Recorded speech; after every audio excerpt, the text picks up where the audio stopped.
Number 10. This label launched some of the biggest early rock and roll careers. The name?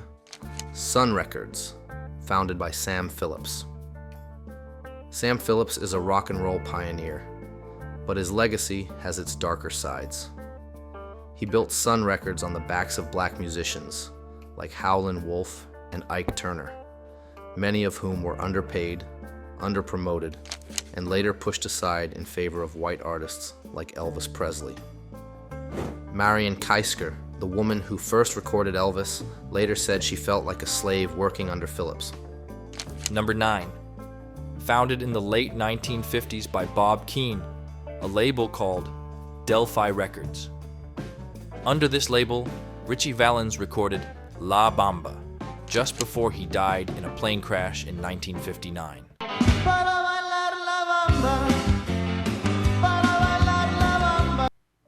The day the music died. Another artist, called Bobby Fuller, recorded briefly with Delphi before moving to Mustang Records, also founded by Bob Keane. He scored a hit with I Fought the Law, later covered by The Clash. But in 1966, his rising career was cut short when he was found dead in his car, under mysterious circumstances. At the time, Fuller was renegotiating his contract and exploring other opportunities. Some speculate that a financial dispute with Keane, who was known for aggressive business practices, may have played a role in Fuller's death. Number 8. This label was a pop and R&B powerhouse, but also involved in scandal. Jive Records. Jive was known for signing some of the biggest names in music: NSYNC, Britney Spears, and the controversial R. Kelly. Despite hard evidence that Kelly was involved in sexual misconduct and exploitation of minors, Jive continued to work with him for years, even after the allegations became public. The backlash against Jive intensified after R. Kelly's conviction in 2021 for sex trafficking and racketeering. Kelly eventually was sentenced for 30 years in prison. Number 7. Known as home to one of R&B's greatest groups, this label was also the center of a scandal, T-Neck Records, founded by the Isley Brothers. In 2006, Ronald Isley, the group's lead singer, was convicted of tax evasion. The total amount of money he was accused of was reported to be around $3.1 million. Ronald Isley served a 3-year prison sentence for the crime, and the scandal cast a shadow over T-Neck's legacy. He was locked up from 2007 till 2010. Ronald's legal troubles made it hard for people to see the label as a flawless part of the music industry. Number 6. A legendary soul label, house of Otis Redding and Isaac Hayes. The label? Stax Records. The IRS began an investigation into Stax's finances after their security guard, Johnny Baylor, was stopped in 1973 in the airport carrying $130,000 in a suitcase. As a result, co-owner Al Bell took a bold step and sought financial support from Saudi Arabia. He struck a deal with Saudi King Faisal, who agreed to fund the label's debt as a gesture of support for black economic empowerment. But in a cruel twist of fate, the king was assassinated by his nephew just days before their meeting. Then, in 1975, Al Jackson, drummer with Booker T and the MGs, was shot and killed execution style in his home. The murder was never solved. All these events eventually lead up to the bankruptcy of Stax in 1975. Number 5. This label helped define the sound of blues and early rock and roll. Chess Records. Founded by Leonard Chess, Chess Records was a major player in blues music. To impress new artists, the label often gave them a Cadillac upon signing. However, legends like Chuck Berry, Muddy Waters, Howlin' Wolf, and Little Walter later sued the label for millions, accusing it of withholding royalties and mistreating them financially.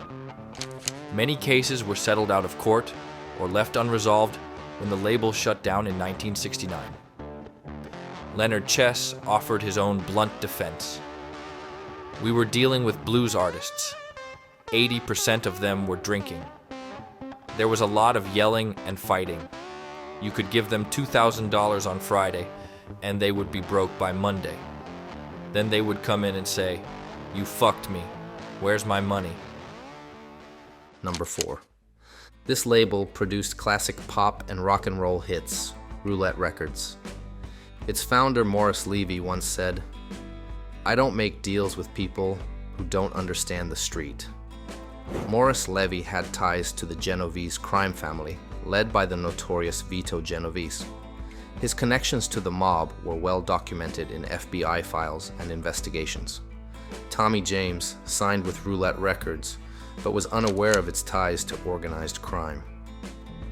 While hits like Crimson and Clover topped the charts, James saw almost none of the money. He later claimed Levy withheld $30 to $40 million in royalties.